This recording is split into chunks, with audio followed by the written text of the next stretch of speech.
Mom, I like to propose a dinner optimization plan for 2026. Soccer practice every week. Get back late and you're stressed out about making something fast, but actually nutritious for dinner. When Ashley's mom picked me up, I noticed that she made Blue Apron. It came like a little kit. By the time it was ready, I still had shin guards on. And it was real food, fresh veggies, protein, actual flavor. Take her from the younger generation. We're innovators, keeping a couple Blue Apron meals around. Not the worst idea. Get $50 off your first 2 orders plus free shipping with code STIR50. Terms and conditions apply. Visit blueapron.com/terms for more. Bettering your business takes working with the best. With the James Hardie Alliance, you gain access to leads, training, networking, and support from the #1 brand of siding in North America. Achieve new levels of success by joining the James Hardie Alliance today. With Car Guru's Discover, you can skip the filters and describe what you're looking for in your own words. Simply type what you want, and Car Guru's Discover instantly surfaces real listings that match your exact needs. It's no wonder Car Guru's is the #1 most visited car shopping site according to SimilarWeb's estimated traffic data. Buy or sell your next car today with Car Gurus at cargurus.com. Go to cargurus.com to make sure your big deal is the best deal. That's cargurus.com. cargurus.com.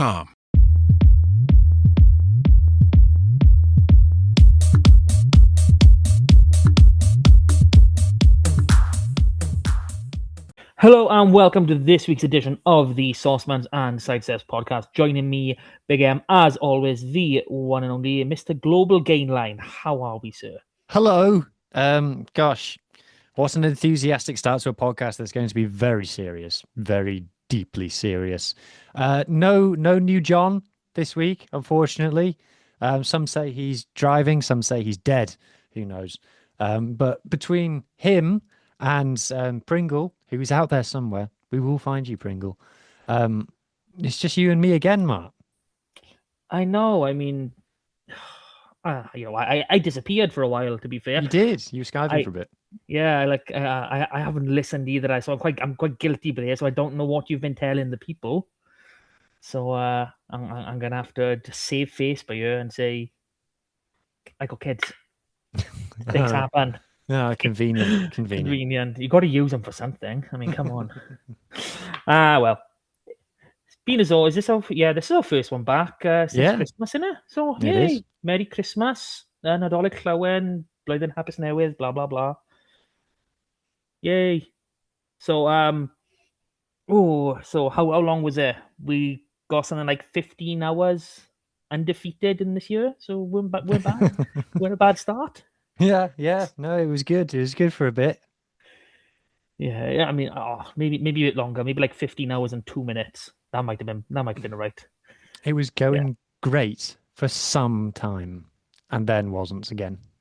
Yeah. I mean, obviously, we're now on to the disaster that we saw on New Year's Day. It's a shame there's no new John here. He could have told us about his day out at Rodney Parade. Could have had something positive to talk about. But yeah, we don't. So now I'm sad. We very much do not have anything positive to talk about on this show, no. I mean, we did just say there was one positive. It was one pass that was really, really good. There was one really cool pass near the end, yes. Really, really good. I'd like to see more of that. We'll come on to that a bit. But I mean, after that, what was it? So I think, obviously, we didn't cover the game on Boxing Day. I can't even remember why that didn't happen, but who cares now? But, they both started the same. Nice bit of early pressure, disallowed try. I'm calling Ellis's try disallowed. Did we have a disallowed try? Yeah, ball. And then Ellis on this weekend. Forward pass. He was over the line. I don't remember that at all. I have no memory of that whatsoever. The first or second minute of the game, unless I'm completely making something up for you. I might have missed it. I've got no memory of that at all. Oh, great! This is a perfect start to this. So yeah, I don't know. I really don't know what the hell's going on. Oh, and where does that Dragons performance rank in the bad performances that we've spoken about on this podcast? I don't think it's quite Black Lion loss bad. I don't think it's the losses to the Bulls and the Stormers in the first couple of rounds 2 seasons ago were really bad. I think this has got to be. It's got to be top 5. I mean, I put this as worse than the South Africa tour. I really do, just because we were clear. If this was against one of those South African teams, it would have been triple figures. You know, this is how shockingly bad we were, and it hurt so much. I'll be honest. I can't believe This how one many didn't bad games hurt it's for been. me as much as the Boxing Day one hurt way more for me than this one. Shout out to all the Ospreys fans tuning in. Yeah, Boxing Day obviously hurt because obviously New John's not here, so I got no one to back me up here. But I was having a proper moan at him after the Cardiff win because I thought we played like shit day as well, because I was like, we did nothing. We literally just let them. We did not play a single minute of footy in that Cardiff game. No, that's not true. We did play a little bit. For Eddie James's try, we did have one good attack. The rest of it was just cowdoll bullshit. Yeah, but that's what I mean. I was so pissed off with that. I was like, this is not the Scarlet way. This isn't what we used to. Like that Glasgow performance, yes, it was more defensive than anything, but that gave us some hope moving forward. Bristol, I'll whinge at that another time. Bristol was arguably our best performance this season. Attack was shit. We had 2 disallowed tries. Sam Costello with kicking off either foot or either wing. That was good. Yeah, nah. Still back. Glasgow's the best one of the season so far. Then again, my memory's not great. I'll go for Connacht away has been our best performance of the season so far. But I'm just lost for What was words. worse, the first half or the second half? I've blanked a lot of it out. So because the first half it was only 7-5, but we had so much ball and so much territory. The Dragons just said, "Look, here's the ball, lads. Here's our half. Welcome. Christmas is a time for giving. Our house is your house." And let us have the ball, and we did nothing with it. 2 of the worst attacking sets I've ever seen in my life from any team. And then one was ended with a Joe Hawkins kick where I can see what he thought he was trying to do, but he didn't do it. And then one was ended by a Gareth Davis kick where I have no idea what he thought he was trying to do, and he didn't do anything. I mean, this was more or less an opposite performance of that Cardiff win, because we went without the ball and just took our chances when we had them. Even though I'm mourning another time, mourning aside about other games, it was just we had the ball and we did nothing, and it wasn't as if the Dragons' defense was great. No. It was good. It was a good. It was defense, all right, but we offered nothing. It's heartbreaking. It really is. And I know me and you differ by year in terms of, you result is first and foremost in your mind, but performance is for me. Performance is important for me. I'm not saying the result is, let's just be brutally honest about it. If we win, we're happy. If we lose, we're not. That's how it works as fans. But the style of rugby is important. I'm not saying it's not important. No, I've got some stats on that later. We weren't trying to put you in that corner. Okay, maybe it was. But, there's something about being a Turk, a Scarlet, Connectly, whatever you want to call yourself. That flair, that style of rugby, that is in you. That is what you want to see. You're there to be entertained. And yes, it is professional sport and wins do matter. But at the same time, I think rugby is kind of unique in the fact that, where we finish in the league, generally the money doesn't change, so there's no real financial incentive. Obviously, if you go into the playoffs and stuff, if you've got a home playoff, you obviously get the gate receipts for that and stuff, and get more money if you play more games. Same in Europe, of more games, more money. But other than that, no. I think the prize money is not really worth talking about in any rugby competition, to be honest. I think even in the World Cup, it doesn't break the millions if you win the World Cup. Exactly. So entertaining the people you've got, you're entertaining your fans, putting on a great product, as for me, got to be your top priority. Because if you're playing a great brand of rugby, even if you're losing, you're entertaining people. People will want to come back and watch it. If you're playing, let's use that Boxing Day, you're playing rugby like that, you've got, what, 12,000 people there? I can't remember what the actual attendance was. 12,100. You go. That's what our usual is, bouncing around 6, 7.5, 9, I think. Around 7 is our average, 6.5, 7. So there we go. We got, say, 4,000-5,000 extra people coming. I know Boxing Day does that because people are working, etc., some family and all that. But how many of them are going to come back after watching that?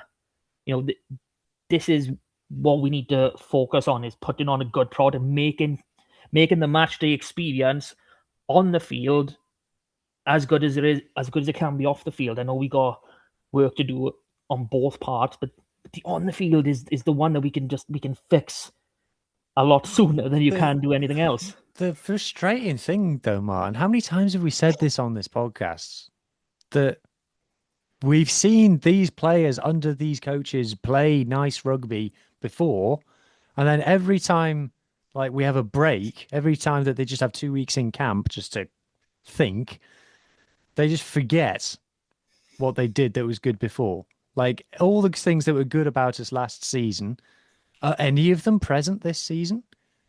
Pretty much the same squad, all the same coaches. I mean, the best aspect of last season for me, and yes, I scored some lovely tries off first phase, and that was a big emphasis of it. But it was our defense and that grittiness and what we showed there. Is obviously that, I think that was the best season, defensively we've had under Peel. I know that without a shadow of a doubt. We didn't score crazy amount of tries, but we had a points difference that was well in the positive. Yeah, exactly. So I think our average was something like 21 points conceded a game, somewhere around that number. When we going back to our championship winning years, 16 to 18, whatever years on there, that was around, I think, 17, 18 points. And obviously, you gotta have a little bit of a pinch of salt there, because the difficulty in teams has increased. When you're adding 3 big South African teams, and then you're not playing the likes of Zebra twice, Benetton twice. When obviously I know Benetton have improved. Yeah, exactly. So standard of opposition has improved. So if you're going from 18 to 21 points, that's not bad. That was something I was really impressed with last season, and we saw it in bits and patches. I think the Lions and Sharks game, I think that's when I started thinking, okay, now our season started, because we didn't have a preseason. We really didn't, and we'll probably come on to that in a bit. But that was when we started. And obviously the Harlequins game is a write-off because it's a friendly, as a proper friendly, and very happy that we played that game. But then we showed what we can do on our defensive side against Glasgow. And to just not back it up into these derbies. Screaming. Like, you made the point, one of the messages, it's as if Jared Payne has, gone back to doing the attack and no one is looking after the defense again. Yeah, I'm still not happy with that whole situation. We'll talk about the coaches a bit later on. This game was like the Ospreys game. I was more upset. I was more sad. Whereas the Dragons game was more angry. I was more annoyed, and I think it sums it up that we conceded. Dragons scored their 3rd try on the 48th minute, and once it got to 21-5, I was like, we ain't winning. This Scarlets team are not scoring 4 tries in one half of rugby, even in half an hour of rugby. It's not happening. This current Scarlets team this season that I've watched. And so I was like, oh, okay, well, this is just a case of how bad it's going to get. And do you know what it is, Mark? I think the players thought that as well. Because from that point on, the players just started chucking it about. You could see them clearly just go, well, the plan hasn't worked, so let's just duet. And that didn't work either, but it didn't work any particularly less well than whatever the heck the plan was. And like, right at the end, I want to get your thoughts on this. Right at the end, when we were behind our own goal line, and we end up, Archie stands up a couple of boys and we make a line break, get to halfway. Yeah, we end up knocking it on. And yeah, the game's gone. And, this, that, and the other. But it kind of shows that, like, the players can do it. They're just not. It's hard. Like, I think we're just going to come back to these same few words and sentiments repeatedly in this podcast. So sorry if we're boring anyone out there, but I'm sure you feel exactly the same. We know what these boys are capable of. We really, really do. We've seen them, do those, first phase strike moves. We've seen them, in open play and transition. We've seen some amazing rugby and amazing tries. Like Dwayne Peels saying, yeah, okay, it hasn't been great, but we've had fits and patches where we've played some absolutely stunning rugby. So it is in these boys to do it. So why it's not coming out, that is obviously the major question. Happy. They don't seem happy to me. They looked absolutely miserable. And I don't know what has happened, but I think it was someone put a photo in our group of Josh McLeod catching the ball, and it wasn't even edited, and you can just see he just looks nothing on his face. It was literally like, the cartoon of like the dog with the big droopy face. That's what he looked like with the ball in his hands. Like, oh, I want to run at that guy now. Here we go. I would imagine, if it was Tane last season when Sammy gave him the ball and said, it's the 80th minute, truck it up. If it was that moment in time, I could understand that face. But something's not fitting right. I know we've had problems in camp before. It's been a while since we've had problems. But, something's not sitting right. And there was one moment in this game pretty early on that I got really pissed off with. And, I think a few of us were annoyed with the time. It was Joe Hawkins passing the ball into Tommy Rog and then having a go at Tommy Rog. And it's like, it was at that moment, I was just, like, I know I messaged in there and I was screaming, get him off the pitch. First off, you're 10. You were the one that controls where the ball goes. If you were running within, you've got a man running a dummy line and you can't see him, I don't know what you're doing. And because the fact is, he's obviously seen him. You have to have seen him in his peripheries, and he decides whether or not to pull the trigger on that pass. And he's just thrown it straight at him. Tommy Rudge didn't slow down. He didn't speed up. He didn't do anything. Like, don't get me wrong. If our dummy runners had been trained, coached to, actually be, an actual option, then, maybe a flat pass into him would have created a line break or at least, get over the gain line. But I haven't seen players react like that, our players react like that in a long time. And that was so early on in the game. It really set the tone as if, shit, they're not happy. I obviously Joe is a new boy this season. I don't want to, say it's, he's come in, it's his attitude or whatever, because obviously we don't know anything about him from that standard. But something is just not right there. To have that sort of reaction that early on, you've been triggered by something, and everyone was the same. Yeah, it's that's it. Just focusing on the selection for this game, mostly okay. I mean, I need to remind myself of the team. The one that was weird to me, and we need to be careful because we don't hammer players on this pod. We don't say, oh, this guy needs to go or whatever. But the one that kind of didn't make sense based on what we've seen this season so far was Johan Nicholas at fullback. I don't like if there's one position where the Scarlets are absolutely stacked, it's fullback. We've got 8 players who can play there, and what's Jack Davis done wrong? He was starting Champions Cup matches a couple of weeks ago. Now he's back down playing for Carmarthen or Drovers. Sorry, get it right. Sorry, I don't get that selection. Yeah, that I think that stood out to everybody. I mean, a lot of people have opinions on players, and I know a lot of opinions when it comes to Johan Nicholas, is that, he's a squad player at best. A lot of people say he should be playing SRC. Honestly, if he went back to SRC, he would be a standard above. Not if people would believe me on that, but when you watch it regularly and you see it, you know a player's ability, you know what they can do. He's not a first 23 player. We know that he is. That's what. But if we look in the context of players available around there, was it Ellis started 15 the week before? Yeah.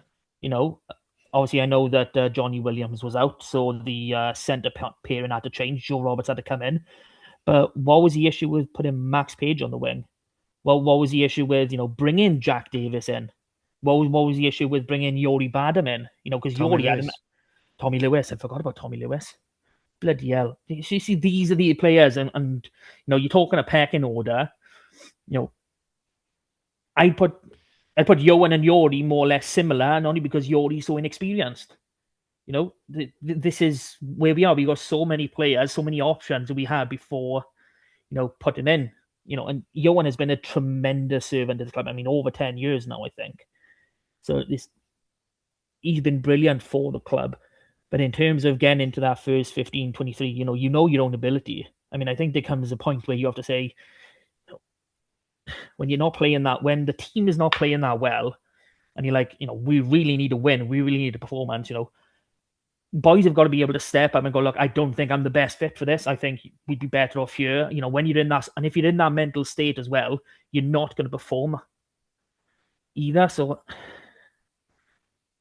if fans are saying it, it's going to get back. Cause I don't think I've heard any fans say that they think Johan Nicholas should have been 15. If he was on the bench, absolutely fine. I got no issue with that whatsoever because he does cover a lot of positions.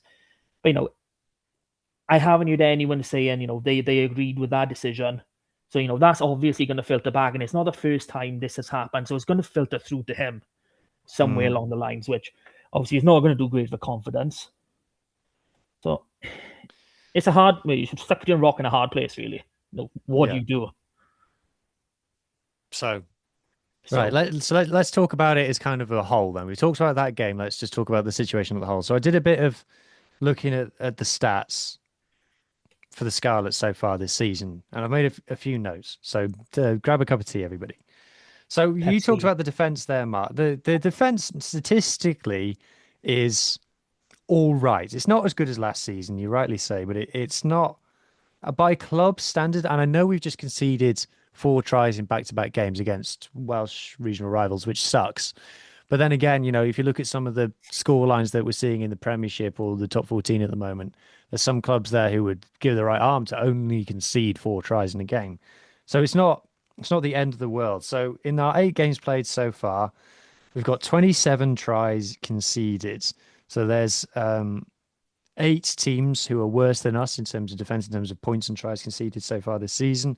We're top half of the table when it comes to gain line denial, as in stopping teams on the gain line. Cover tackles, we're in the top half as well. We're third bottom for dominant hits, but that's because we're a team that likes to jackal. It's a team that likes to target the ball at the turnover, led by, of course, Josh McLeod, who is joint top for turnovers won in the Champions Cup this season. And also, Marnus van der Merwe is another big jackal one. So we've got the fewest rucks per jackal, or to put it another way, we let the opposition go through this fewest number of rucks against without attempting jackal turnover. Could you look less bored while I'm telling you this, please? Oh no, I'm looking like I've got some defensive stats. I'm Okay. like our average. So I'm just looking at them comparing over the seasons. That's all. Okay.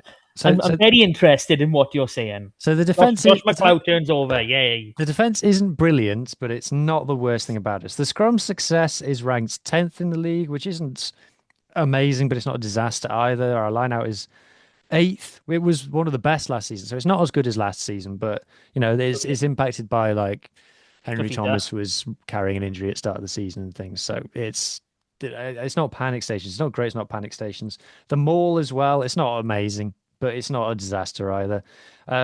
Obviously, discipline is something that gets brought up a lot when we talk about the Scarlets. We're the second most penalised team in the URC. We've got 9 yellow cards so far in 8 games. I'll come back to we'll save the discipline discussion. I'm going to come back to that. But as you rightly started this whole section with, Mark, the attack is the real problem. The attack is the real problem. So if I talk about, our shape as a team, we've got the highest percentage of our movements is less than 10 meters in the URC. So what that means is from one ruck to the next, the chances of that ruck being within 10 meters laterally, I'm not talking forwards, I'm talking side to side, the width of our play, we are the narrowest team in the URC. One up carries. One up carries. 62% of our rucks are within 10 meters side to side of the ruck that preceded it, which is the most of anybody. And we have the slowest ruck speed of any team in the world. In the world, 45% of our rucks are less than 3 seconds, which is the least of any team, club side in the world at the moment. And those stats lead to the following. So we have the lowest dominance carries in the URC. We're the only side in the world with less than 50% gain line success. 47% we have. We are the most double tackled team in the world. So I think Henry Thomas is the most double tackled player in the world. Like 89% of the times that Henry Thomas carries the ball, he gets a double shot on him. And that's what it is for the majority of our carries, because we're so predictable, because we're so narrow. Teams just line up on the next player out and double hit them, which is what is contributing to that horrendous gain line success. We've got the third worst offload success in the URC. 13% of our possession, only 13% of our possession lasts over 5 phases. That's important when I come back to a try scoring stat in a minute. Now, 50% of our possessions, 50% of the time that we have the ball and we go through a couple of phases, it ends in a kick, right? So 50% of the time that we have the ball, we kick it away. But we have the second lowest kicks contested in the URC. Second lowest. So 50% of the time that we have the ball, we kick it. Gareth Davis is the top kicker in the URC with 77 so far this season. He's not even played as many games as he did last season. He's kicked the ball 10% more than any other player in the league. But we are the second lowest for kicks contested. And I don't know about you, Mark. I've started noticing this now. Like, when we do a box kick, players like Tommy Rog and stuff, they literally they look like they want to turn around and kick the advertising hoardings because they don't know where the kick is going. They don't know who's chasing it. The only thing they do know is no one's getting it. And they look annoyed whenever a box kick goes up. Yeah. I mean, that seems to be our only game plan at the minute. Just, go a phase or two. We're not going forward. Well, no wonder. You're only passing it 2 meters out from you. And they go, okay, we'll box kick it. Someone chase. Like, that is something that we were brilliant on again last season. Tommy Rog retaining kicks for fun. Ellis Me was in there as well, attacking kicks. I need to make a point out for Ellis because I know we had some issues there with him last season. Hard struggle is what's going on. Okay, I know after the Cardiff performance, Albert van der Berg got Cowdo, he's like a fine wine. He gets better with age, and there are aspects of his game that has gotten better with age, and there's aspects of his game that have never been a 9 or a 10 out of 10, and that is his box kicking. There's always been something amiss, whether it was the length, whether it was to touch, whatever it may be. His box kicking you can never really say he's one game, whether it was 30 minutes or 60 minutes, his kicks were pucker all day, and we're still in that position. And when that is our only attacking plan, it makes you want to pluck your own eyes out. If I go on, so I said that we only 13% of our possessions last over 5 phases. We are the second for the amount of ball that we need per try. Now, that's affected by how many tries we score, which I'll come into in a second. But we take the second longest to score of anyone in the league, only behind Benetton. The most amount that we need to have the ball to get over the try line. We have the fewest tries in the league. We are the only team in the URC not to have registered a try bonus point so far this season. Everybody else has got at least 2. We have the fewest tries in the first half. We barely score at all in the first half. We have the lowest percentage of set pieces within 10 meters of the opposition try line, resulting in a try. So when we do get in a good position, we don't turn it into tries. And according to the URC database, we have the worst attack in the league, which I think is backed up by everything else that I've already said. Yeah. I just don't want to talk about it. It's just that bad. I mean, it's not even a case of What? we're playing poor. Because obviously there's been plenty of times over the last couple of years where we've played poor, but we're still able to talk about it. We're still able to pick out, we need to do this. But it's a recurring theme, and it's something that I'm done with at this point. Why are we? Sorry, go on. No, crack on. But Why are we doing this pick and go strategy? Why is that our plan all of a sudden? We didn't do it last year. Why are we doing it now? And who's looked at our squad and gone, pick and goes, boys? I reckon one-up runners, pick and go from the ruck. That's how we're going to get across the try line. That's what our squad is built for. Who's thinking that? Whose idea is this? There's only one new coach that has come in, and that's someone who's working on the contact area, and that's Bradley Davis. So I'm going to pass the buck to you, Bradley. Have you said we need to do a lot more one-up runners? Because don't get me wrong, there is a place for pick and goes, and it's gonna have to happen in a game. You're not going to play a whole game and not do a good few pick and goes, especially when you're getting close to the try line, or you're defending, going for exits, whatever it may be. So they do have their place, and they can be useful in attack. If you make a line break, little tackle. You got the option to seal off, or there's no one there. Do you pick and go, or do you seal off? You know what I mean? It's those sort of options you need to pick up. But when you're just doing it and you're going nowhere, and it's let's go again. There's one thing about we've lost it. Yeah, there's one thing about being repetitive. You can be repetitive, but you have to be good at what you do. And we simply are not good at really anything. Right why now. are we not creating situations like there was times in the second half when we were just dueing where Eddie James does a couple of out the back door offloads. Now one of them did bounce on the ground and roll away. But why are we what's the Scarlets' strength? What has always been the Scarlets' strength? The backs. When you say what's the Scarlets' way of playing? Getting the ball in the hands of the backs. Dwayne Peels played in the Scarlets team with the likes of Regan King and whoever else, in that back line. And it's like, why are we not creating situations to get our best players? Every time, even against the Dragons, every time that the ball eventually found its way to Eddie James, he did something good with it. He looked good with it. The ball had an extra zip on it when he passed it. Why are we not getting the ball in his hands as much as possible? Why are we not getting the ball in Joe Roberts' hands as much as possible? Ellis Mee, who we've criticised a little bit at the beginning of this season. Awesome. Last two games have been his best two performances of this season. He's been by far the Scarlets' best player in the last two games.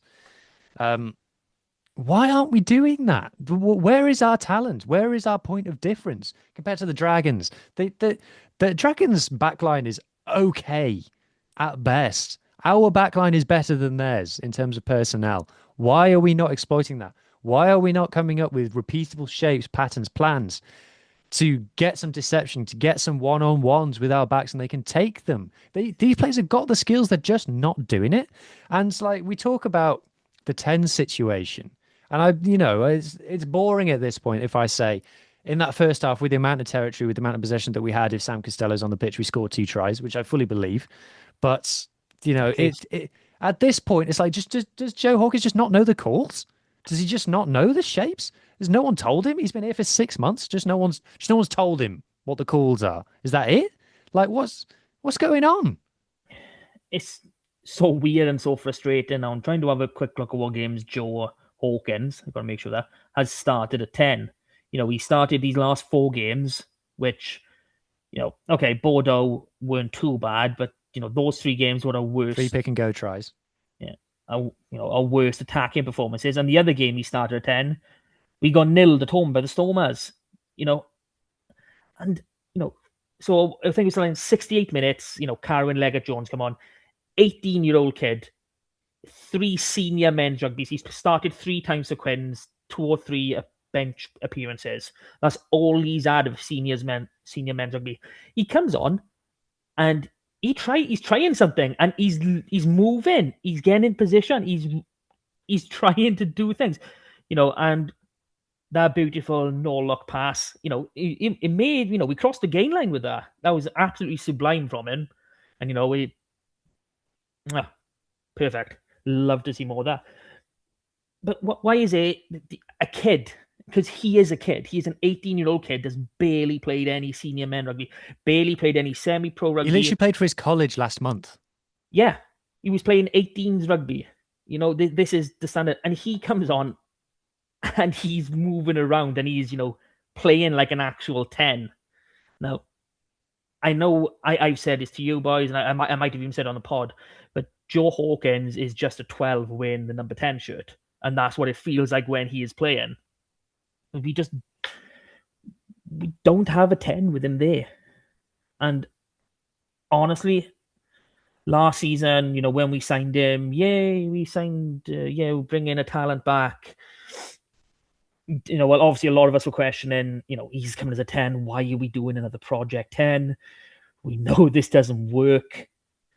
And we're just stuck in the same position now where we've got an 18-year-old in Carwyn Leggett-Jones coming on, playing better. And then we've got Ellis Price, who has only just turned 20. He's getting minutes and also, making some dodgy clear-outs. But, Wyatt End's making clear-outs. I don't know why. So how are we in this position where we got, academy 10s who are third and fourth choice? It don't make sense. And, one of them is playing better than one of our senior 10s. It's a clusterfuck. That's all I can think of that's going on in the place. But like I said, they should be well drilled enough at this point that they could at least run the shapes. Like, who is Sam Costello the attack coach, or is Sam Costello? Does he know all the plays and he hasn't told anybody else, and he only tells them when they're on the pitch and they're playing, and he's got a little notebook with all of the attack in it, and he doesn't show anybody? Is that what it is? No, it's all written on his forearm. Oh, it's all written on his forearm. Oh, That's okay. what it is. That's what it is. That's what it is. And they don't need. Turns out neither Dwayne Peels nor Jared Payne are in charge of the attack. Sam Costello is the attack coach. Well, I mean, something that was intriguing in the Ospreys game was Josh McLeod up in the coach's box. That was something that caught my eye, and I was wondering that's trendy now. They do that with senior leadership players. Yeah. By the way, on the subject of senior leadership in that Ospreys game, there was a point where I can't even. Who was even starting? I think Ryan Elias was captain for the starting team. I think. Thank you. He went off, and then the referee at one point went, "Who's captain? Who's captain?" And you got Gareth Davis and Johnny Williams on the pitch, and the referee ends up talking to Tame Plumtree. What's going on there? I don't know. Like, I've got that team sheet by here, and I haven't got who's captain on it. So thank you for helping me with it. I didn't fancy looking back into any of that mess. But that just goes to show they should be. You need at least two leaders, a backs leader and a pack leader on that pitch at all times. And we've only got two genuine out and out leaders, and that is McLeod and Costello, and that is it. Costello, like, obviously, I know Johnny Williams is well respected. He's wore the captain's armband, same as Cowdor, but they don't get the backline running. And I know, okay, you can say that is the job of a 10, but that's also the job of the leadership. You also go in, what's going on here? Come on, boys, heads up, let's figure this out. What's the issue? Let's go through it. And then exactly the same in the forwards. If that is where your defensive leadership is in that pack. You need someone to lead by example. Whether or not they're the quietest person on there and they just go out and they just put hits in, and that will galvanize you, or you're someone who's motivational in the way you speak. But you need multiple people in your squad to do that, and we've only got two total. This is another case of a failure in coaching management. You've built a squad that has no leaders. You've got some players who've been here a long time, so yes, they do deserve captaincy on that basis. But in terms of being an out-and-out leader on their own, we have no one outside of those two. Yeah. So there you go. There's the rant. So let's just actually, mention his name, Dwayne Peel. How many seasons has he been in charge now? 4? This is his 4th year. Now, last season was pretty much the only season since he's been in charge. There was one almost full good season where it wasn't like one disastrous half, one good half. We've had the disastrous half now. Well done, everybody. We're now going to be on the good half. So if we just rewind to when Dwayne Peel got the job, do you remember he was Ulster attack Cardiff. coach, and then he was supposed to go to Cardiff, and he was supposed to be like Di Young. He was supposed to be basically Matt Sherratt at Cardiff, under working for Di Young, and then the Scarlets went, "Oh no, no, no, no, no, no, no, no, no. We'll have you, thanks very much," and he kind of went back on Cardiff and came and joined the Scarlets, and he went from being attack coach at Ulster to basically being the director of rugby at the Scarlets, where he was in charge because he not only like became head coach, but he put together an entire coaching ticket, like obviously in charge of the recruitment, coaching every aspect of it, and doing goodness knows what else in the boardroom as well. Yeah, I mean, I'm not going to say there hasn't been personal challenge. I say personal, professional challenges for Peel. I've spoken with a few people. I'm thinking, would Peel have even wanted a head coach gig? If it wasn't as calling at that time. Well, it's And his I don't dream know, job. He's basically just been offered his dream job out of the blue when he wasn't expecting it. but you've also got to think of what makes it worse is I think it must have been at least a season we were banging on about how poor we had been then under Glenn Delaney, and we wanted rid of Glenn Delaney. He had like a 55% win record. Peel's on like 36, 37. That's mind-boggling now. Coming in, there are challenges. He didn't have his original, coaching team with him. Obviously, he was a coach down for a little while, and then I think Babs came in first. We had Blackett for a short period of time. Then he managed to get Payne, Shane Carney, and Albert Vandenberg. Then there were issues there, and Babs was moved on, so we're down the coach again. We then restructured. Lee Jones came in. I don't know where Lee Jones is. I was going to ask that. Where's Lee Jones right now? I haven't heard a peep out of him this season. No, I can remember them doing that big, we're having this reshuffle, we're shaping it on. Jonathan Daniels has been moving out of rugby into just general management of the club. I think Phil Morgan, I think he's with the WRU now, but he was moved on to something. And it was just it was a shuffle around. It was let's move some of the chess pieces over here. And they brought Lee Jones in, and I think he was responsible for the recovery and rehab equipment and stuff that we got involved in. Was supposed to be in charge of as well. Yeah, and obviously that has paid dividends because our injury record has improved massively in the last couple of seasons, so that's great. But nothing else. We've seen nothing else. I know they said when he was coming, we were decent last season. I'll get to that in a minute. So when he came in, we needed a director of rugby. We needed someone above Dwayne. We didn't need someone for him to bounce ideas off, chat with, whatever, be a friend. We needed someone above him to instruct him, and we didn't get that. So we basically just taken on another salary. And forgive me if I'm totally wrong with whatever Lee Jones's remit is, because I'm oblivious to this, but so are 99% of other fans, because we've had no communication. We don't know what he's doing there. We thought he was going to be helping with the coaches and the players, but we're all none the wiser. And I've had people say, is he even at the club? Is he even still here? So that's genuinely what I'm wondering. As far as I'm aware, and what I've been told is, yes, he is still here. People ask, is he part time then? Us as the rugby public, we do not know. As Scarlets fans, we have no idea exactly what his remit is. Because I'm thinking, because we've done, a couple of journalists have done like embedded stuff with the Scarlets lately. I can't remember seeing anything from him in any of them. I mean, we could be wrong. We could be just slipping our minds. But no, I can't say that I've seen his name pop up in anything. Because it was the guy for Daily Mail is a Bywater? Yeah, Alex Bywater. There we go. So he done one. That was a nice read. Charlie Felix done one. Yeah. Telegraph? Yeah. Yeah, it's got it right. Happy days. I know my posh paper writers. Not that I pay for them. But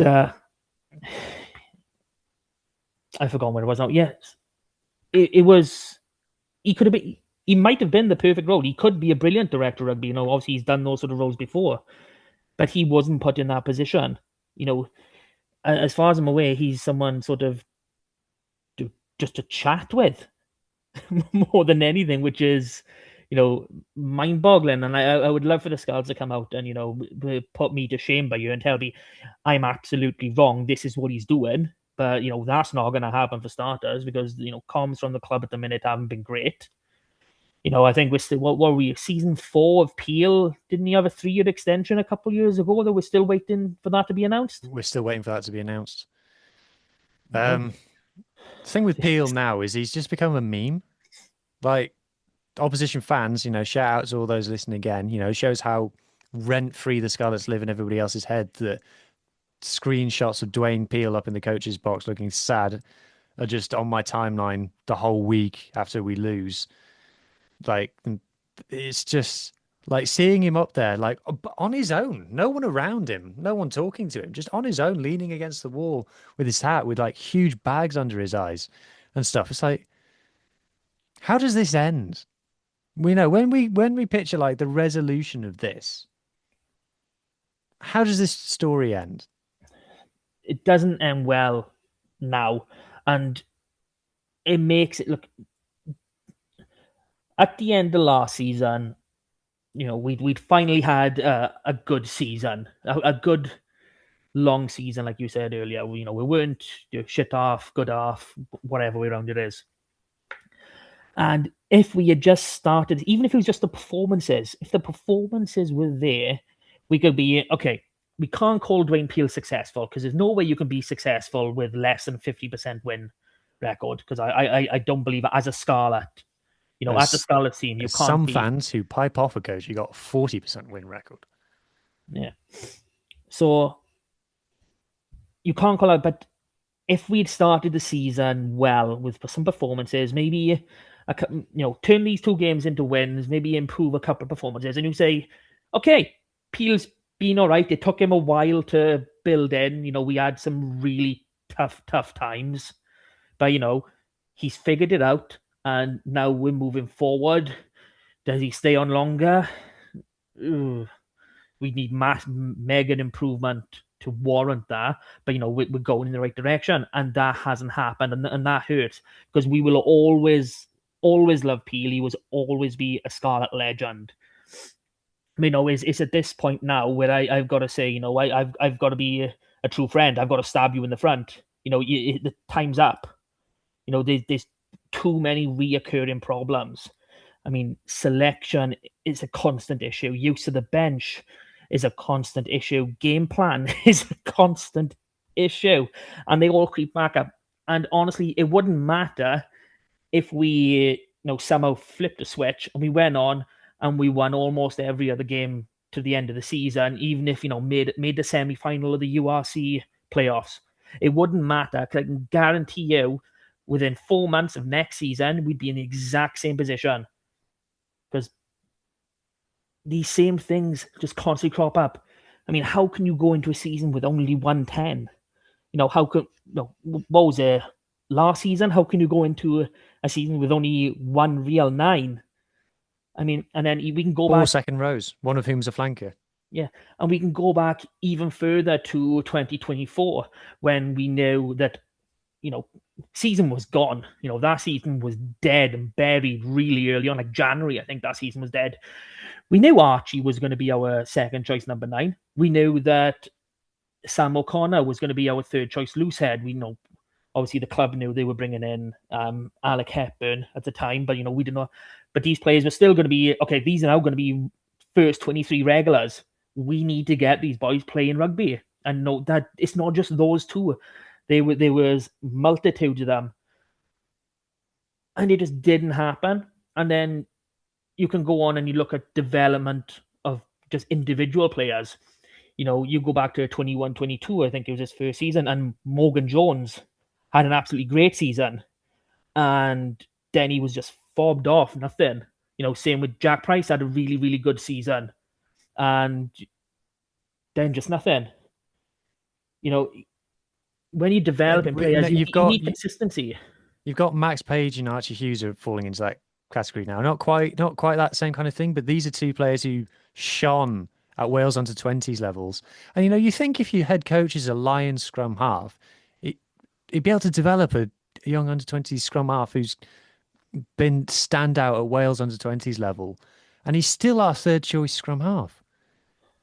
He should be by now. He should be challenging Cowdor. Challenging Cowdor. He should be. Max Page should be in. And it's hard. It's hard because in the positions that Max Page is playing in, we're stacked with talent, so it's harder for him. But it shouldn't be just like a we'll see what happens, type thing. So even if we're talking about Max, I'm going to try and find. I don't know if I put in the Dragons appearances in your. So he's had 2 starts this season. So how many games have we played? He'd had more starts than that by this time last year, for 1, sure. 2, 3, 4, 5, 6, 7, 8, 9. So of 10 games, he's had 2 starts. And you were telling me that you can't rotate players in. And remember, he wants to be a 13 that can play on the wing. So, if it's a case of, what is it? So, those 2 starts have been on at 13, against Lions and against Glasgow. Our best performance. But then we've had Eddie James play 3 games, at 13. Now, I've no doubt that can become an option at some point, and having a player that is equally adept at 12 and 13, is worth more than their weight in gold. But why are we doing that now? Why would you try at this point, especially in, 2 of those games? One sec. Actually, no, all of those games. Johnny Williams was his 12, who we know can play 13. It's baffling. I actually think that EJ13 kind of worked, and so I can see it going further. But it's difficult for Max Page because of who he's up against in his positions. But the kind of the most damning thing for me is if you go back 2 seasons, who was our player of the season? Alex Craig. What was different about him? He was a new signing. Last season, full new front row. Did we sign a new second row last season? I'm not sure. I'd have to check. I can't remember. A bunch of signings last season, and the squad takes a lift with a huge recruitment drive. Blair Murray, Tame Plumtree. That's those type of signings. This season, who's been our best players? Some people might argue Fletcher Anderson.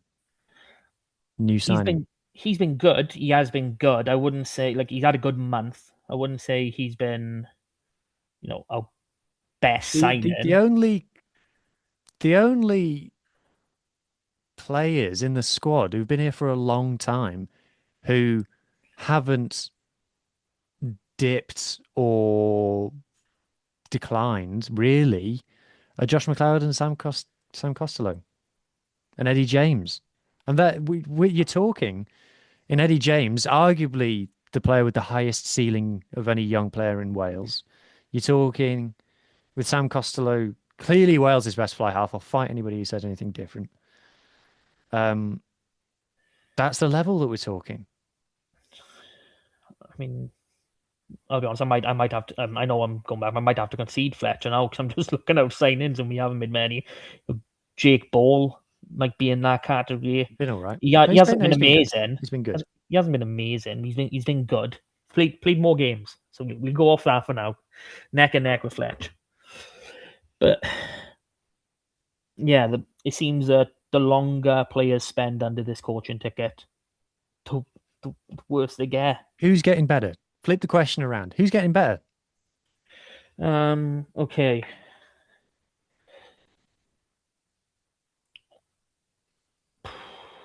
Can I include academy players?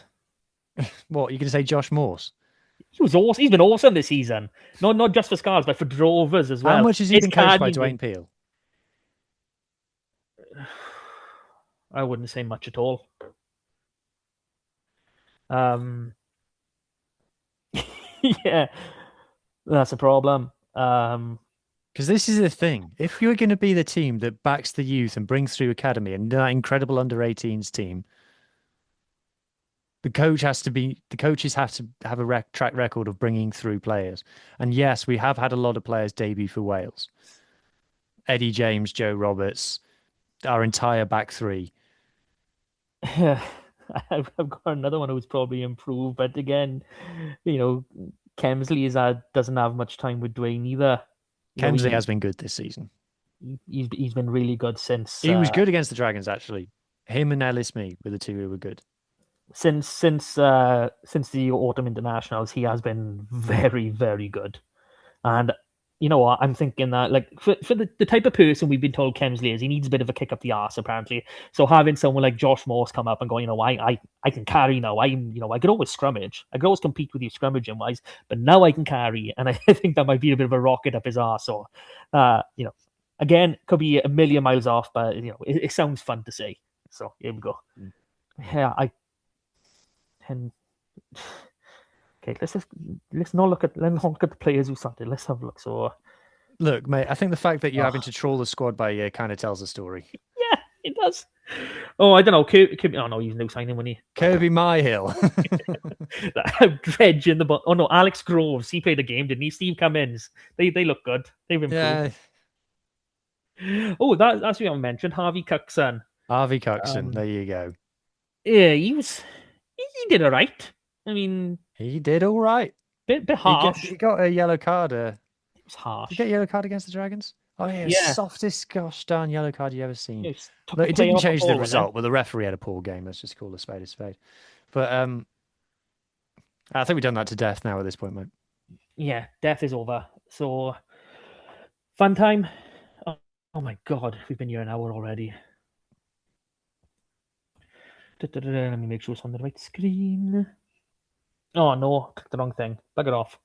Oh, just quickly, Bristol Thunder lost to Gwalia Lightning. I'm starting to get a bit fed up with the chat about Bristol Thunder. I'd like for us to win a game. The only games Britain had a chance of winning were against Glasgow, and that obviously has not happened. Why are we so much worse than Gwalia, though? Because in the first season we were neck and neck. We haven't laid a finger on them since. We were neck and neck. We were. It was one each in the first season. We were one each. Performances wise, Gwalia have always been better. I know we're only talking season 3, but when we had Shonard Harris and Alcal, we were good. Yeah, but come on, you got Shonard Harris and Alcal. How can you not be good with them? That reminds me. Sorry, stop sharing your screen for a second. I want to ask you something. Stop sharing. That's reminded me of something. Right, the discipline thing, right? Is that a disease or is that a symptom of another disease? Can it be both? Explain. Well, when you got one illness, it leaves you open to others, doesn't it? So, can what could it be? Is confidence in the game plan? Is something wrong with the coach? Is you're not happy with what's going on in training? So your morale is so low, you're not as switched on, which is why you're then making those extra errors. Because, like you said, 9 yellow cards in 8 games. I mean, honest to God, up until this season, even until probably a couple of months ago, I would defend Tane Plumtree with my heart. And we have, because we went through the Tane Plumtree Defence League. But it's getting to the point of it's being indefensible. I don't know if it's a case of he doesn't have Via within this season, who he was basically a carbon copy of, to really be that guy to act. I think what it is with Tane, and I think this is with a lot of our players as well. I think Josh McLeod gives away a lot of penalties. People don't talk about it. But I think this is the case with a lot of our players, is that we have players in our squad who wants to impact the game and are proactive and say, I'm going to do something now that's going to impact the game. And when things are going badly, they get frustrated, and like you say, they lose their head a little bit. They make a bad decision because we've got that kind of players, and like other squads, you've got a squad full of players who are happy to do nothing, and then everyone says after the game, "Oh, they were solid, they were tidy, didn't make any mistakes because they didn't do anything during the game." Whereas we've got a squad full of players who say, "I'm going to do something," and because they're not happy, because things aren't working, it goes wrong. Fair.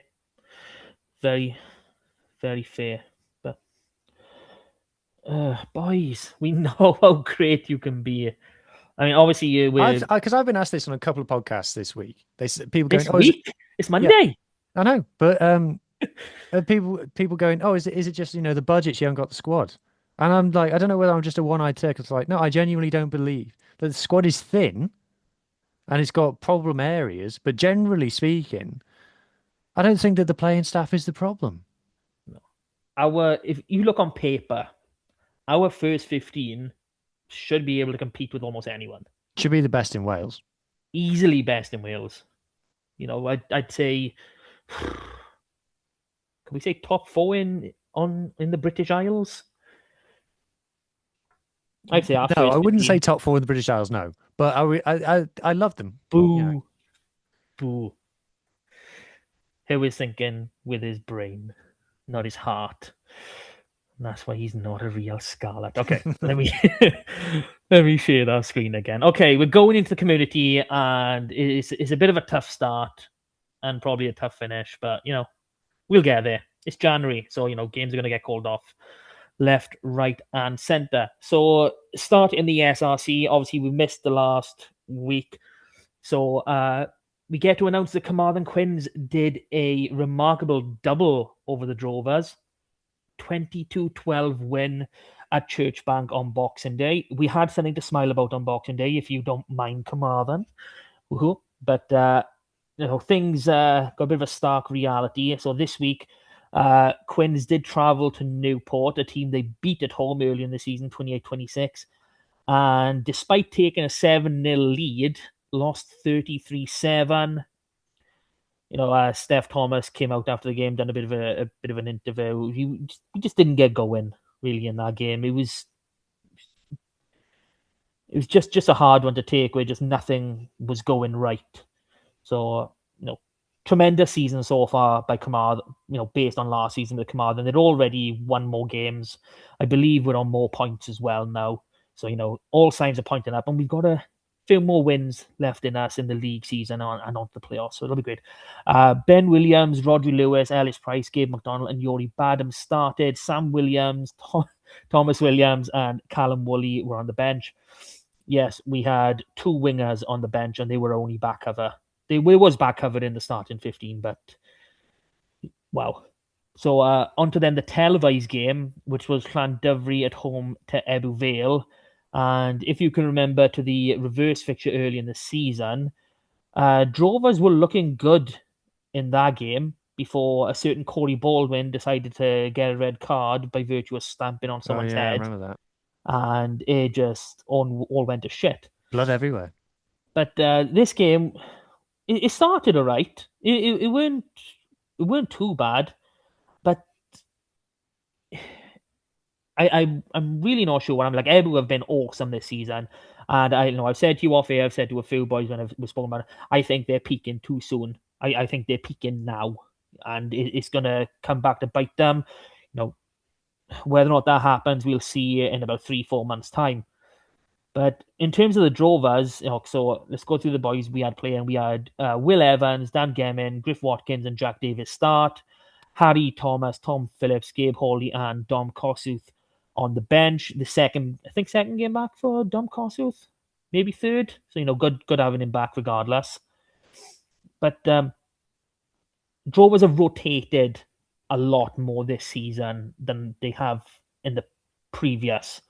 Obviously they had the 2 years where they won on the bounce last year, cup winners and semi-finalists. So it's been a big change to their system because they're not using, let's say, the same 33 boys. They seem to have used about 45, or at least it feels like they've used a shit ton of boys this season. Guys having 1 or 2 games disappearing and whatnot. So it is interesting to see what's going to happen with the Drovers. I do think that, we're going to get through this little cup gap that we have during the Six Nations, last 4 league games and into playoffs. I think Drovers are going to start, really thinking, okay, we need to peak now and go into the playoffs. I think that's when we're going to start seeing the real Drovers.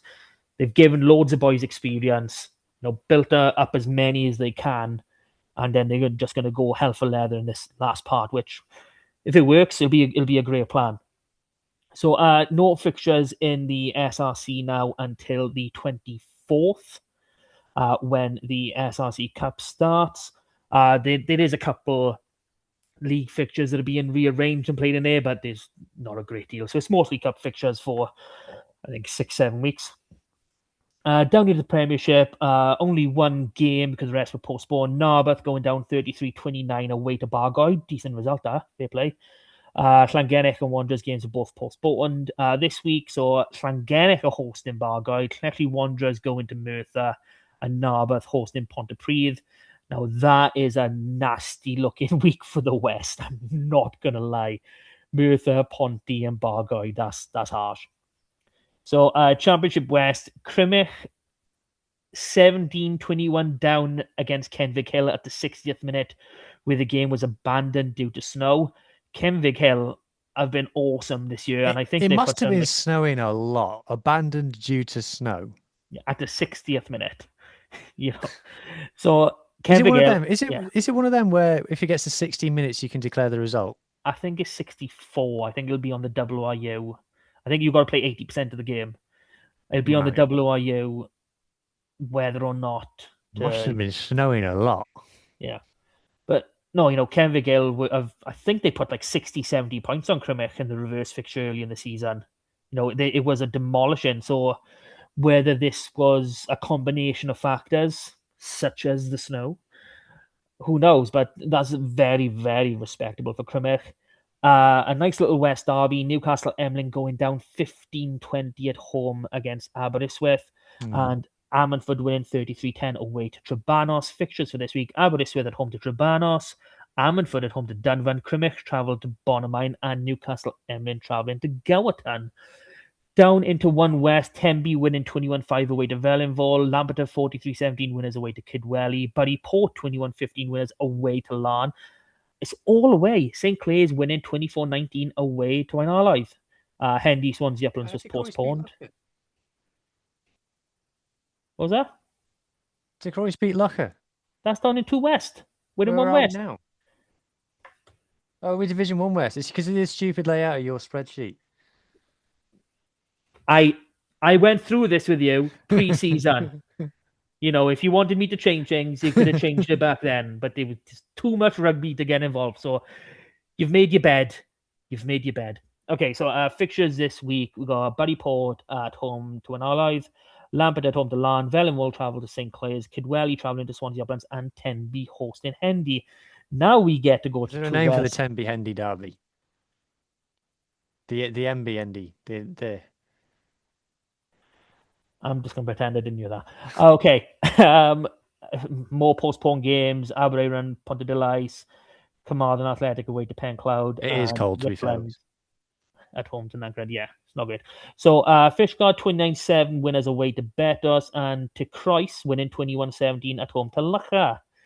Well, hey to Christ, because who needs to make sure that's mentioned.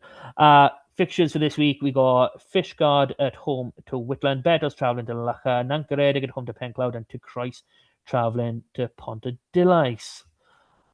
2 West Central, no game for Bryn Aman this past weekend, but they are back in action against Morriston on Saturday. Division 3 West, Army United, Neyland, Narberth Athletic, Hughes, New Dock Stars, and Trimsara and Milford were all postponed.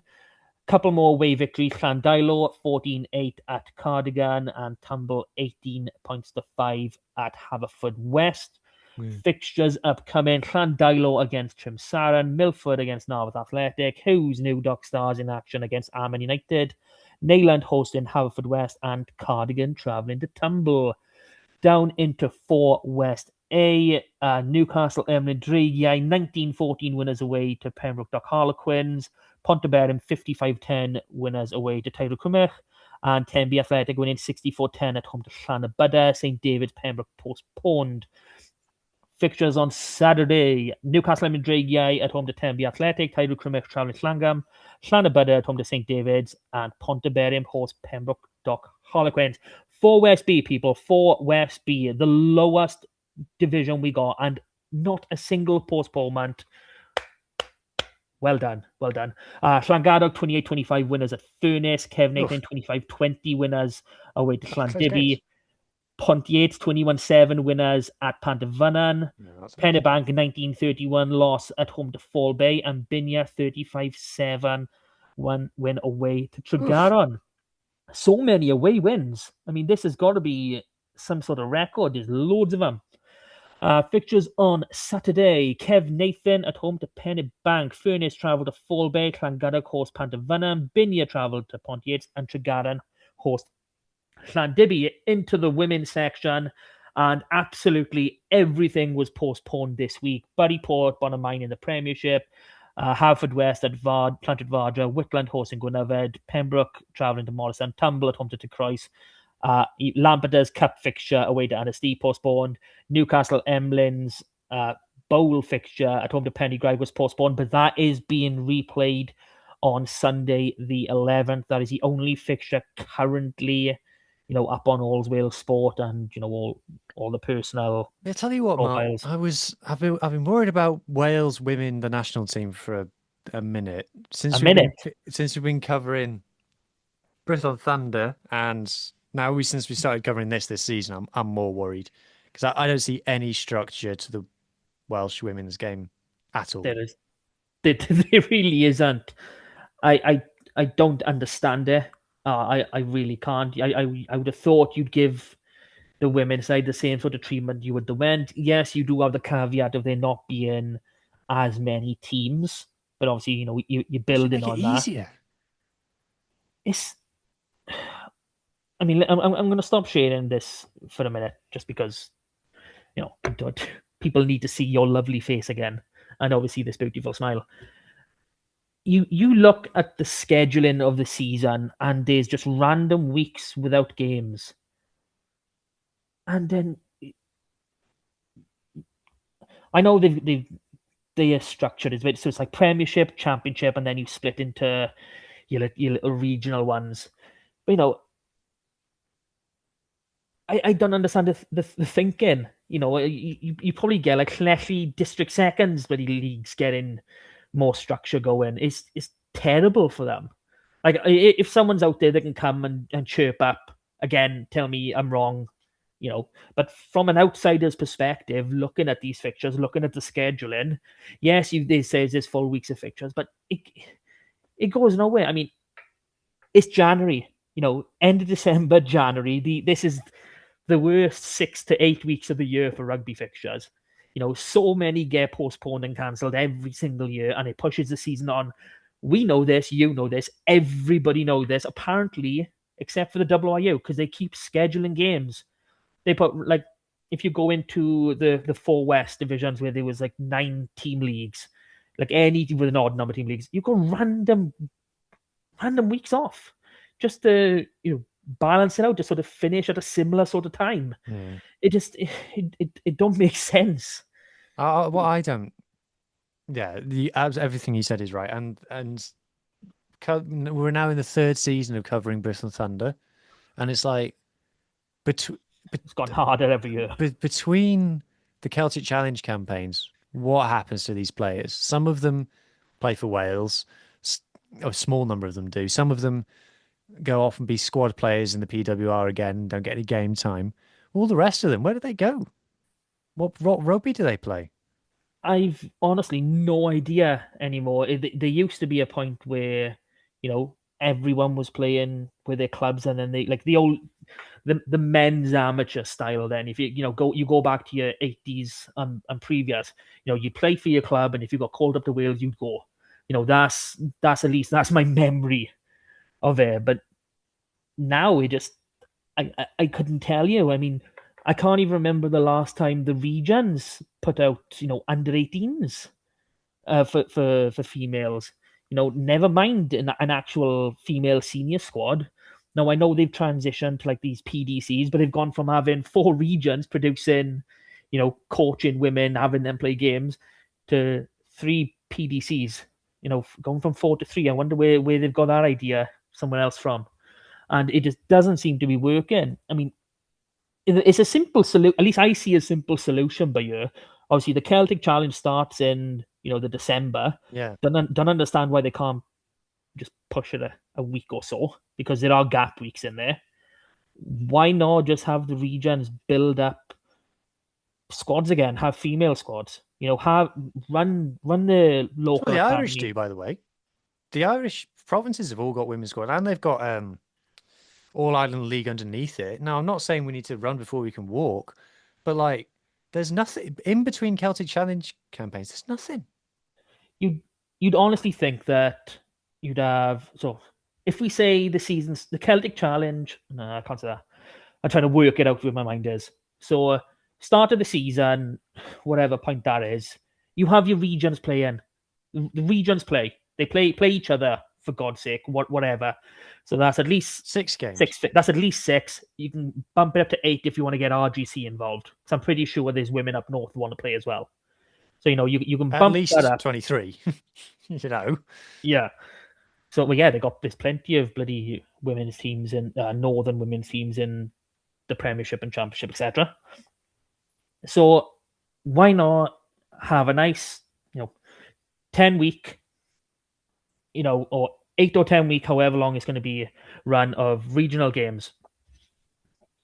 Then girls get selected to move up to Celtic Challenge. Do your Brithan, do your Gwalia. That's it. Because the way the Brithan and Gwalia run at the moment, or at least they did run a couple of seasons ago, is they just open trials. Come on down. Yeah. I think that's how it all started. Like, I don't see why they can't just have your one block with your regional where every player is available. Everyone is available.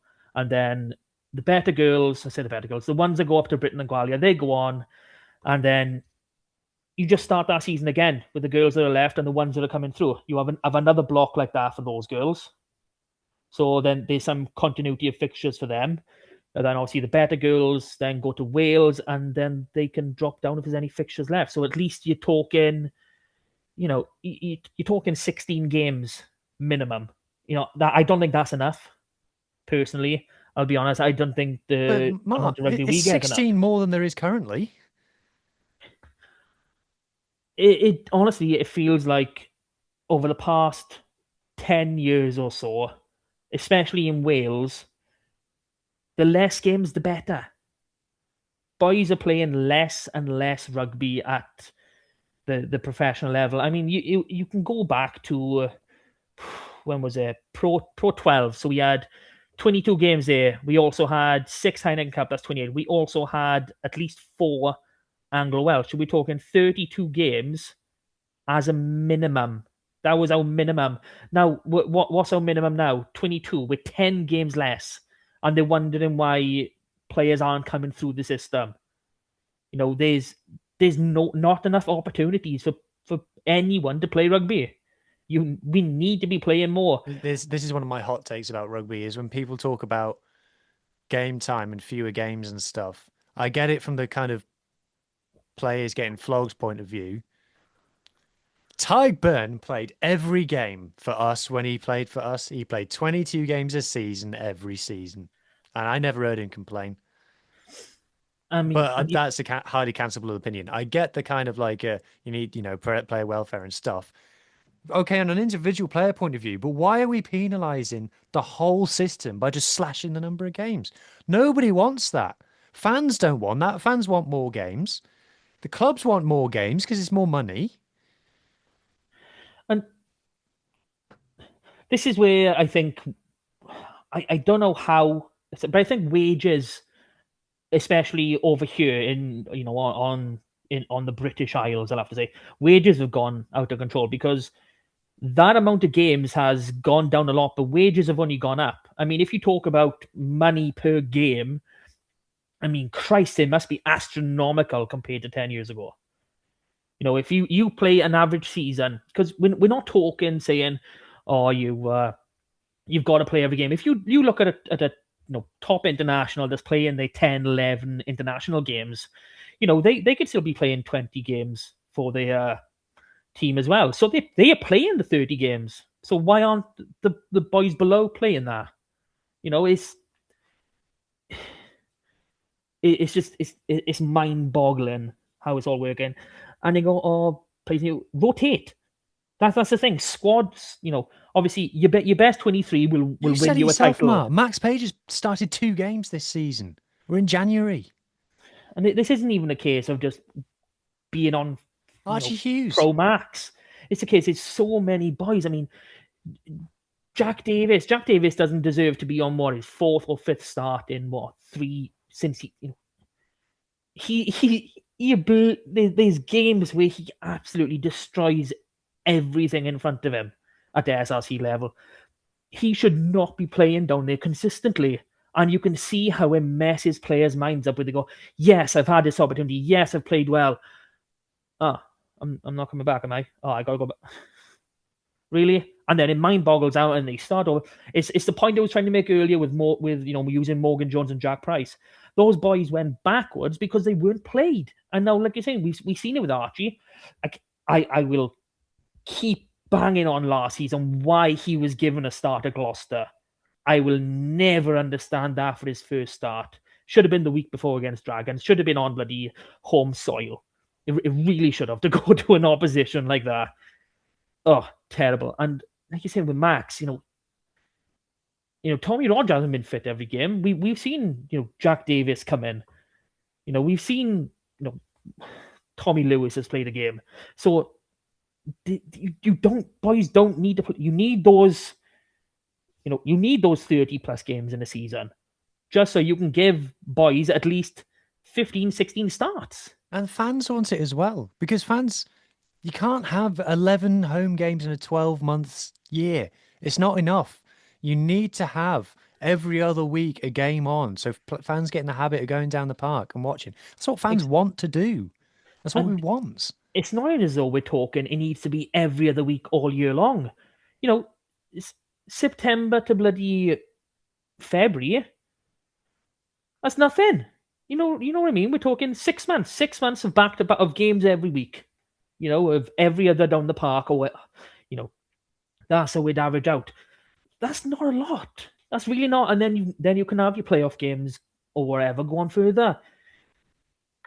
Like it's been a bugbear for me for years why we got rid of the Anglo-Welsh, or for whatever reason it happened, and why we never replaced it.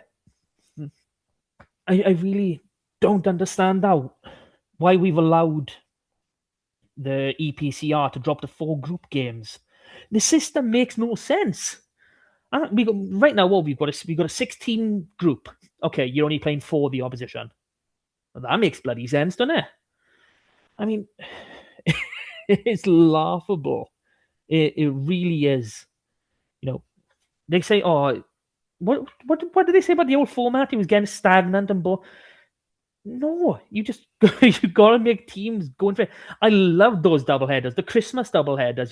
The mid-December back-to-back games. Absolutely loved them. There's nothing better. You get the draw or whatever in about July, August time.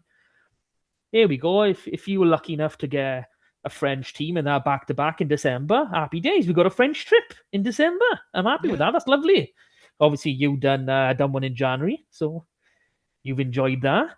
No, December. It was December. Damn, yeah. I'm messing up my years and months. I'm trying to get to Northampton as well in a couple of weeks. Need to work on that. That's only a stone's throw, isn't it?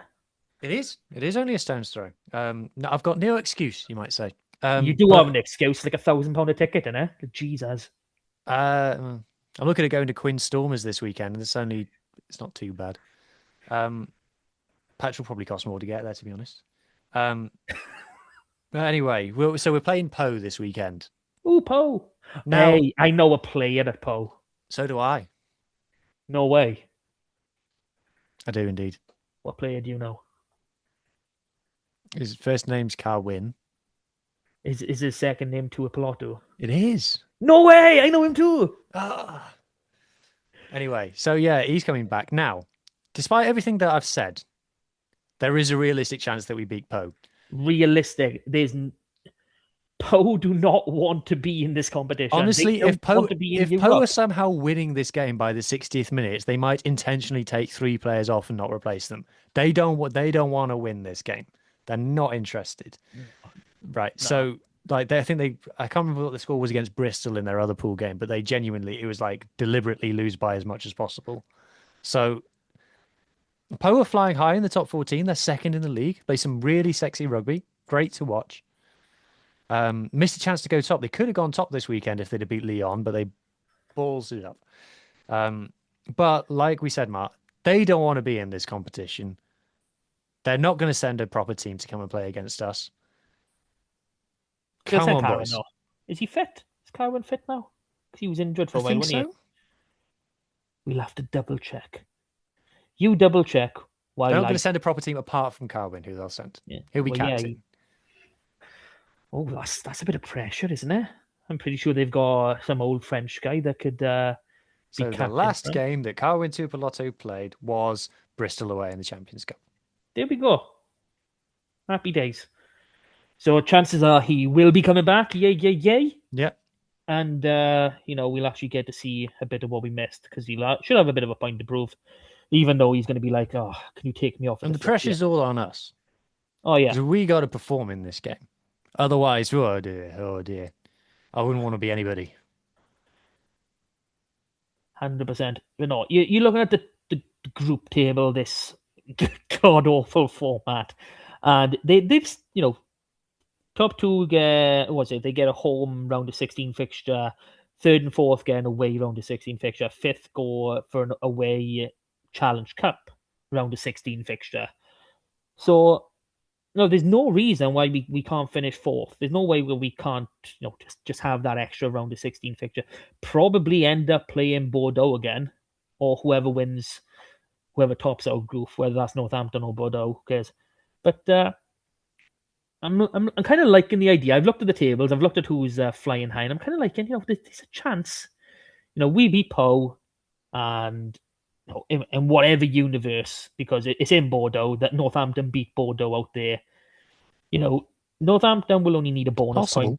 Northampton will only need a bonus point to secure 1st place. We might have already gone enough to secure 4th, but we might need a bonus point. So there's a chance we can go to Northampton and get a bonus point. That'd be nice, and then get 4th.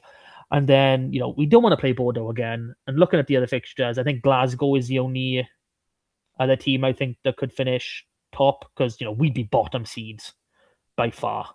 We really would. We would, Matt. Yes, we would be bottom seeds by far. So, and I think Glasgow and our group are going to be the top seeds. So I prefer Glasgow, seeing as though we would have played these 2 already. So yes, fingers crossed for a round of 16 trip to Glasgow. That'd be nice, especially after we've beaten them already. So you can go and watch them. Don't say stuff like that. I would be there, but don't say stuff like that. That's not my only motive. But yeah, always fun, and it'd be great to.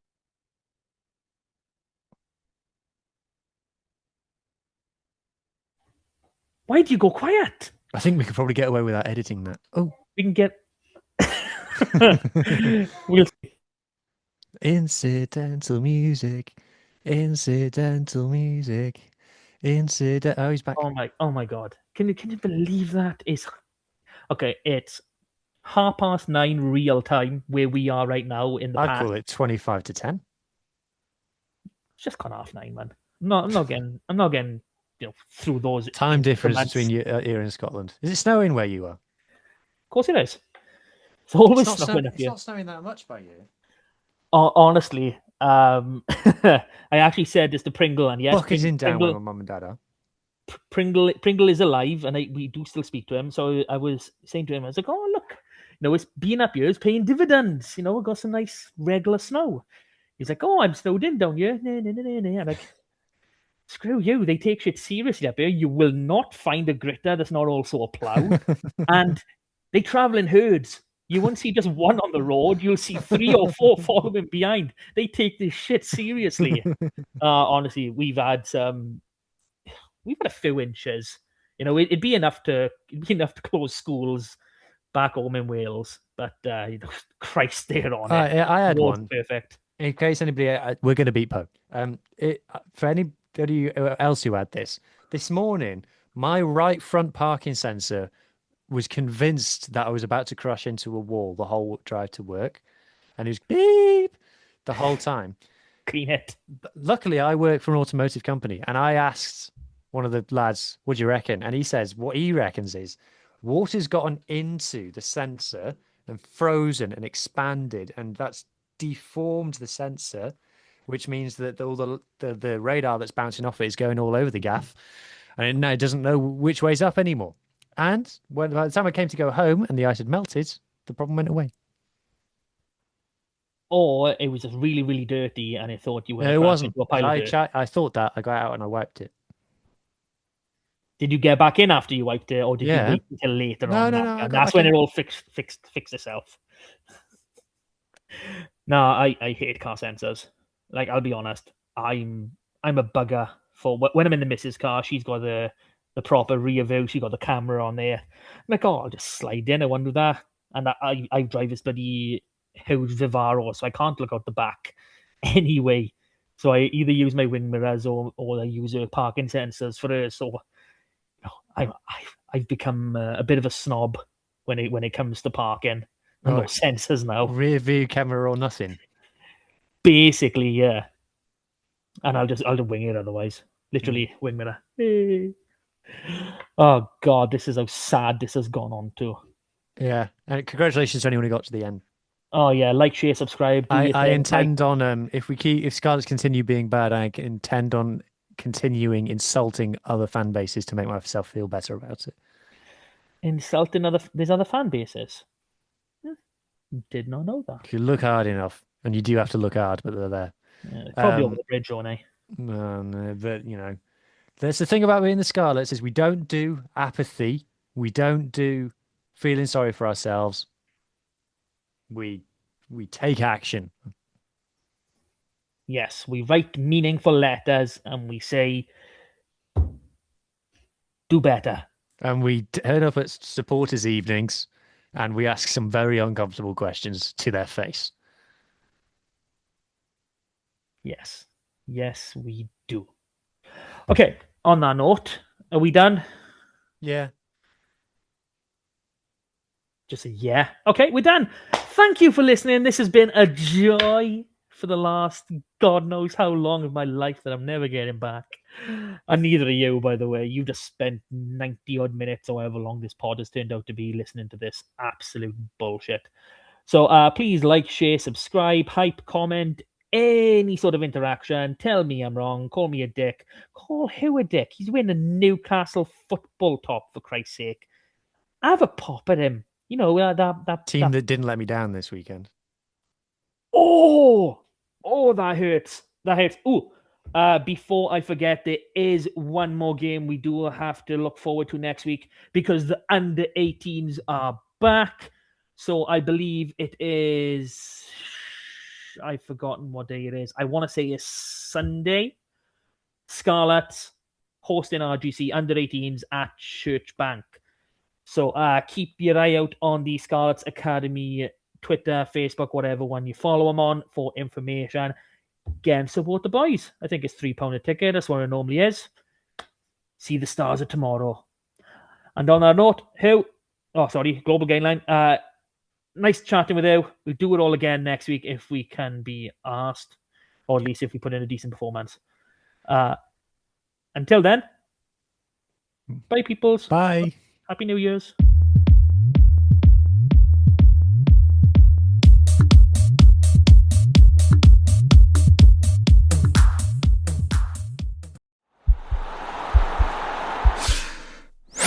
This podcast is part of the Sports Social Podcast Network.